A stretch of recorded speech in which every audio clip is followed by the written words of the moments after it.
University మంచి భవిష్యత్తు కోసం తెలుగు విద్యార్థులు ఇష్టపడే యూనివర్సిటీ. కాల్ 9059052378 9059052379.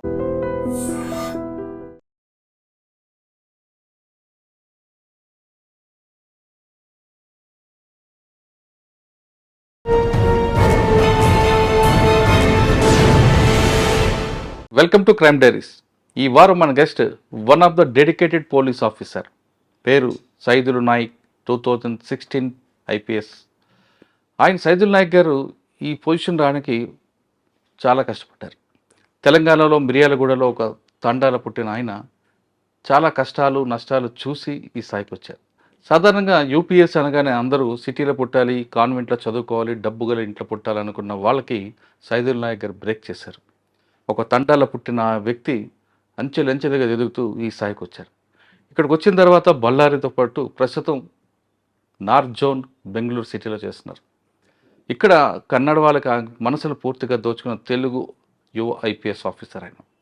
అసలు ఆయన ఈ స్థాయికి రావడానికి పడ్డ జర్నీ ఎలాగుంది, ఇక్కడికి వచ్చిన తర్వాత ఆయన చేస్తున్న మార్క్ ఏ విధంగా ఉంది, నెక్స్ట్ జనరేషన్ కానీ నెక్స్ట్ ఆస్పిరెంట్స్కి కానీ ఆయన ఇచ్చే మెసేజ్ ఏంటో సార్ నాటి తెలుసుకుందాం. సార్ నమస్తే అండి. నమస్తే అండి.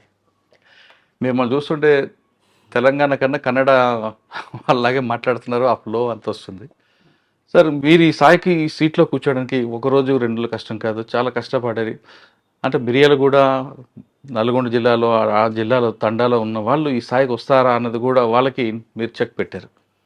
అసలు మీ జర్నీ మిర్యాలగూడ నుంచి ఎలా స్టార్ట్ అయింది, మీరు పడ్డ కష్టాలకు వచ్చాయి, UPS ఎందుకు ఎంచుకున్నారు, ఇది బై ఛాన్సా బై చాయిస్ పాటు ప్రస్తుతం నార్త్ జోన్లో పనిచేస్తున్న మీకు ఇక్కడ ఉన్న ఛాలెంజ్ ఎలా ఉన్నాయి, దీన్ని ఎలా మీరు ఒక్కొక్కటి స్టెప్ ముందు చేసుకుంటూ కర్ణాటకలో తెలుగు వారి మార్క్ ఎలా చూపిస్తున్నారు, ఈ ప్రశ్నలకు సమాధానం చెప్పే ముందు మిర్యాలగూడలో మీ కుటుంబం అమ్మ నాన్న ఈ స్థాయికి రావడానికి మీరు పడ్డ కష్టాలు ఒకసారి.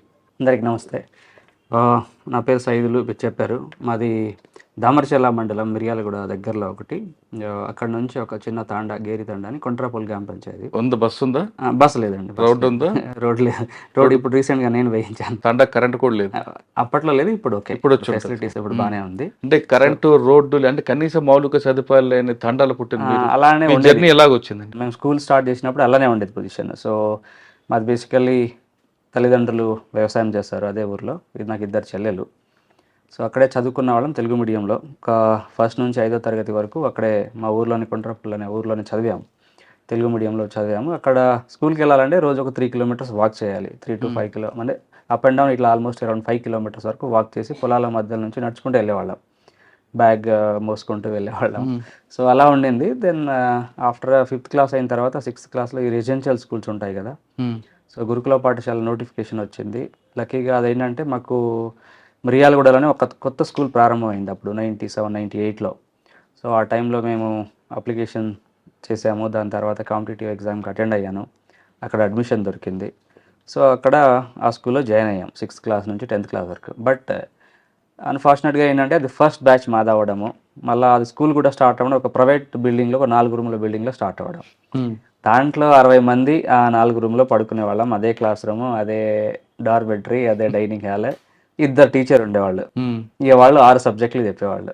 సో అలా కొంచెం చాలా విచిత్రంగానే, అంటే నిజం చెప్పాలంటే క్లాసులు జరిగేటప్పుడు ఒక చింత చెట్టు కింద జరిగేది మా క్లాస్లో ఆ గురుకుల స్కూల్లో. అలా 10th వరకు మేము ఓన్గా చదువుకున్నాం. అండ్ అన్ఫార్చునేట్లీ 9th అయిన తర్వాత ఈ సమ్మర్ హాలిడేస్లో ఐ లాస్ట్ మై ఫాదర్. ఇప్పుడు 9th అయింది, తర్వాత 2 చెల్లెలు అండ్ మదర్ కూడా వ్యవసాయం చేశారు. సో ఊర్లో ఉండేవాళ్ళం. దాని తర్వాత కొంచెం 10th క్లాస్కి వెళ్ళాలా వద్దా అనేది కూడా సందిగ్ధంలో ఉండేవాళ్ళం అప్పుడు. అంటే ఎడ్యుకేషన్కి వెళ్ళిపోతే మళ్ళీ ఇంట్లో చెల్లెలు తల్లిని చూసుకోవాలి కదా అనేది.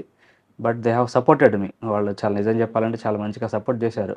2 చెల్లెలు, అప్పటికి వాళ్ళ ఎడ్యుకేషన్ ఆగిపోయింది.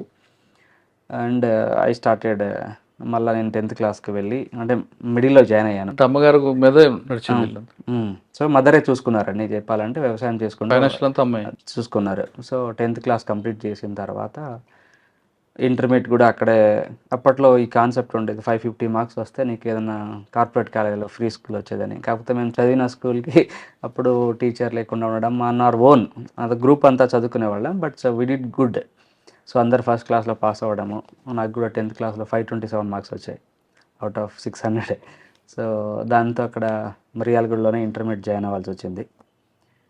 అక్కడ అంటే మీరు కార్పొరేట్ కాలేజ్ మెట్లు ఎక్కలేదు, ఎక్కలేదు. నారాయణ కాలేజ్ లాంటి కాకుండా మిర్యాలగూడలో మిర్యాలగూడలోనే చదివాం. సో ఒక వాసవి జూనియర్ కాలేజ్ అని అక్కడే ప్రైవేట్ కాలేజ్, బట్ అక్కడే చదివాం చిన్న కాలేజ్లో. అది కూడా ఫస్ట్ టైం సెకండ్ బ్యాచ్ మాది, but somehow we did well చేసాము. దాని తర్వాత ఇంటర్మీడియట్ అక్కడ ఎంపీసీ తీసుకొని 2 ఏళ్ళు చదివాను. వన్ ఆఫ్ ద టాపర్ డిస్ట్రిక్ట్లో కూడా ఆ రోజుల్లో. అప్పుడు ప్యాటర్న్ అన్న చేంజ్ అయింది మాకు ఇంటర్మీడియట్ది. So I got around 95% score. Complete చేసాము. తర్వాత బిట్స్ పిల్లని కూడా వచ్చింది నాకు, but because of financial reason join అవ్వలేకపోయాం. అప్పుడు ఉస్మానియా యూనివర్సిటీలో కంప్యూటర్ సైన్స్ వచ్చింది. దాని తర్వాత కంప్యూటర్ సైన్స్లో అక్కడ బీటెక్ చేసి ఒక 4 ఏళ్ళ తర్వాత ఇక చెల్లెలు ఉన్నారు కదా ఇంట్లో, సో సిస్టర్స్ ఉండేవాళ్ళు. సో వాళ్ళ మ్యారేజ్ తర్వాత అవన్నీ కొంచెం ఫైనాన్షియల్ బర్డెన్ ఎలాగో ఉంటుంది, ఇన్నాళ్ళు కష్టపడి వాళ్ళు మనకి పుష్ చేశారు కదా. So I have to take back, వాళ్ళ కోసం ఏదో చేయాలి కదా. సో వాళ్ళకి కొంచెం ఈ 4 ఏళ్ళు కొంచెం జాబ్ చేసి కొంచెం వాళ్ళ పెళ్ళిళ్ళు అయిన తర్వాత then I quit my job. So ఈ సివిల్ సర్వీస్ అనేది నేను ఎప్పుడైతే గురుకులలో జాయిన్ అయ్యానో అప్పటి నుంచి నాకు ఇది ఆశ ఉండింది. Somehow I got this Dzire. అంటే గురుకుల చదువు అందరికీ ఈ ఆలోచన వస్తుంది అండి, చాలా మంది గురుకుల నుంచి పుడుతున్నారు ఇవన్నీ. అది ఎన్విరాన్మెంట్ అలా ఉంటుంది అక్కడ. చెప్పాను కదా, క్లాస్ రూమ్ అంటే చెట్ల కింద కూర్చునేవాళ్ళం, చింత చెట్టు కింద, వేప చెట్టు కింద, ఈ 2 చెట్లు ఉండేవి స్మాల్ ప్రెమైజెస్లో. సో కూర్చునేవాళ్ళం. సో ఒక థాట్ ఏంటంటే ఓకే ఏదో ఒకటి పెద్దగా చేయాలనేది. ఎందుకంటే మనకు బ్యాక్గ్రౌండ్ ఏం లేదు, ఆస్పాస్తులు ఏం లేవు, తల్లిదండ్రులకు బిజినెస్ లాంటిది ఏం లేదు. So we have to come up. అంటే చదువు ఒకటే మార్గం మనకి. సో వెళ్ళాలి అంటే చదువు ద్వారా వెళ్ళాలంటే ఏదైనా టాప్ పొజిషన్కి వెళ్ళాలనేది ఒకటి ఆలోచన. అండ్ అప్పట్లో కొంచెం నేను జనరల్ స్టడీస్, న్యూస్ పేపర్ బాగా చదివేవాడిని 6th క్లాస్ నుంచి. అండ్ ఇంకోటి ఒక ఇన్సిడెంట్ ఏంటంటే, కొన్ని ఇన్సిడెంట్స్ ఈ గవర్నమెంట్ ఆఫీసర్స్ ఎవరైనా స్కూల్కి వస్తే ఆ రోజు స్కూల్ చాలా బాగా నడిచేది. అది ఎప్పుడు అందరు చెప్పేదే కానీ నిజ జీవితంలో అలానే జరుగుతాయి. సో ఎవరైనా ఒక ఆర్డీఓనో, జాయింట్ కలెక్టర్ గారు ఈరోజు వస్తున్నారంటే డెఫినెట్లీ ఎవరో ఇన్స్పెక్షన్కి వస్తున్నారంటే that day the school runs on time, schedule ఎలా ఉంటుంది దాని ప్రకారం నడిచేది అనమాట. సో అదొక ఇంపాక్ట్ కూడా. అంటే మనం ఇలా పొజిషన్కి వెళ్తే వీ కెన్ హెల్ప్, ఒక 10 మందికి మనం సహాయం చేసే పొజిషన్కి వెళ్ళవచ్చు అనేది ఒకటి ఆశ. సో అందుకే నేను అప్పుడు స్కూల్లో ఉన్నప్పుడే రాసుకునేవాడిని, పేరు వెనకాల ఐఏఎస్ ఐపీఎస్ అని అట్లా రాసుకునేవాడిని. స్కూల్లో రాసుకునేవాడిని. కొంచెం అలా ఐడియా వచ్చింది దేవుని దయ వల్ల. అప్పుడు ఐపీఎస్ అనుకున్నా, ఐఏఎస్ అని అనుకున్నాను నిజం అంటే, ఐఏఎస్ కానీ ప్రయత్నం అనుకునేవాడిని. సో లక్కీగా that time we got. Then first అటెంప్ట్లో వచ్చిందండి? లేదు. సో నేను ఫస్ట్ అదే 4.5 ఏళ్ళు సాఫ్ట్వేర్లో వర్క్ చేశాను. వర్క్ చేసిన తర్వాత కొంచెం ఫైనాన్షియల్ అంటే ఇక చెల్లెలు పెళ్ళిళ్ళు అయ్యాయి. పెళ్ళిళ్ళు అయిన తర్వాత అగైన్ అది తెలియకుండా వెళ్ళిపోతుంది. అంటే సాఫ్ట్వేర్ సైడ్ చిన్న ఏజ్లో మీకు కొంచెం శాలరీ నెలకి లక్షలు కొద్ది శాలరీ వచ్చి పడుతూ ఉంటే అర్థం కాదు లోకం. ఆ కన్ఫ్యూజన్లో ఉండేవాళ్ళ. But somehow I quit my job, completely job మానేసి 2013లో ఫస్ట్ అటెంప్ట్ ఇచ్చాను. ఫస్ట్ అటెంప్ట్ ప్రిలిమ్స్ క్లియర్ అయింది. అప్పుడే కొత్త ప్యాటర్న్ వచ్చింది మాకు యూపీఎస్సీ. ఇంటర్మీడియట్కి అదే వచ్చింది. కరెక్ట్. సో అప్పుడు వచ్చింది 2013లో ప్రిలిమ్స్ క్లియర్ అయింది. మెయిన్స్ వరకు వెళ్ళగలిగాను కానీ మెయిన్స్ క్లియర్ అవ్వలేదు. 14లో అగైన్ అటెంప్ట్ చేశాను. అప్పుడు సివిల్ అకౌంట్ సర్వీస్ అని ఇంకో సర్వీస్ వచ్చింది 14లో. 15లో మళ్ళీ రాశాను.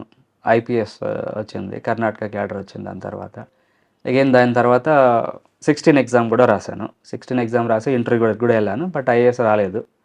బట్ కర్ణాటక రావడము, ఇక్కడ వాళ్ళతో మమేకమైపోవడము, ఏదో ఒక రకంగా నిజంగా చెప్పాలంటే ఒక the destiny. But somehow landed in good place. సంతోషంగా వర్క్ చేస్తున్నాం. 10 మందికి సహాయం చేయడానికి అవకాశం దొరికింది. సార్ మీరు ఆప్షన్ ఏం తీసుకున్నారు? నేను ఆప్షనల్ యాక్చువల్లీ 2013 నోటిఫికేషన్ ప్రకారం మాకు ఒకటే ఆప్షనల్. జనరల్ స్టడీస్ అంతా కూడా 4 పేపర్లు అయిపోయి ఆప్షనల్ ఒకటే ఉండింది. So Telugu literature, I have gone for Telugu literature. ఇనిషియల్గా జాగ్రఫీ, తెలుగు లిటరేచర్ అనుకున్నాను, బట్ ఒకటే రావడం వల్ల, పైగా నేను కొంచెం తెలుగు మీడియం స్టూడెంట్, చదివినంత తెలుగు మీడియం స్కూలింగ్లో. సో తెలుగు తీసుకుంటే రాదు అని చాలా మంది అన్నారు. ఎక్కువగా ఆప్షనల్లో జియాలజీ కానీ వేరే తీసుకుంటారు కదా. అవునవును, అంటే తెలుగు తీసుకుంటారు కొంతమంది. అంటే కొంచెం రాయడము, దానికి కొంచెం భాష పరిజ్ఞానం ఉండడం కొంచెం అవసరం. అంటే మరీ ఇప్పుడు యాక్చువల్గా నార్మల్గా మనం మాట్లాడే తెలుగు వేరేలా ఉంటుంది, పేపర్ పైన రాయడం ఇంకోలా ఉంటుంది. సో అది కొంచెం పరిపక్వత రాయడము, కొంచెం గ్రాంధిక పదాలు లాంటిది సింపుల్గా వాడడము, తర్వాత ఈ వ్యాఖ్యానాలు అంటాము ఎస్పెషల్లీ తెలుగు లిటరేచర్లో, దాన్ని కొంచెం ఆ టైంకి కంటెంపరీ, ఆ టైంలో ఎలా ఉండింది, కవి గారు ఎలా ఆలోచించారు, దాన్ని మనం ఎలా వర్తన చేయవచ్చు, దాని నుంచి మనం ఏం నేర్చుకోవచ్చు అనేది కొన్ని ప్రిన్సిపల్స్ పైన వాడితే definitely it will be good.